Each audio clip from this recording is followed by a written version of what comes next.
23-24 বছরে, ঠিক আছে?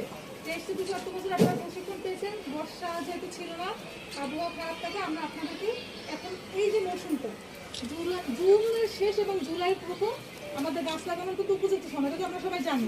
তো তারই উপরে থেকে আমরা একটু দেরি করে আপনাদের জুলাই মাস শুরু হয়েছে, পর্যাপ্ত বৃষ্টি হচ্ছে, এখন মাটিতে জো আছে। এখন যদি আমরা চারা কলম রোপণ করি সঠিকভাবে, আমাদের শতভাগ চারা কলম বেঁচে দেওয়ার মানে সম্ভাবনা আছে, খুবই কম। আর আপনাদের যে কীটনাশক এবং ছত্রাকনাশক, গত অর্থ বছর আমি টাকা দিয়েছিলাম ছত্রাকনাশক কীটনাশক কেনার জন্য, কিন্তু ম্যাক্সিমামই কিনে নাই, যার ফলে কি হয়েছে গাছ কোনো প্রকার পরিচর্যা পায় না। এবছর এই জন্য কিনে দিয়েছি। আপনাদের যেটা করতে হবে কীটনাশক এবং ছত্রাকনাশক, আগে কীটনাশক দেওয়ার প্রয়োজন নাই। কীটনাশক কখন দিতে হবে বলতে পারেন? যদি পোকামাকড় আক্রান্ত হয় তখন হচ্ছে কীটনাশক দিতে হবে, কিন্তু ছত্রাকনাশকটা লাগানোর সাথে সাথে আমরা একবার স্প্রে করে ফেলবো।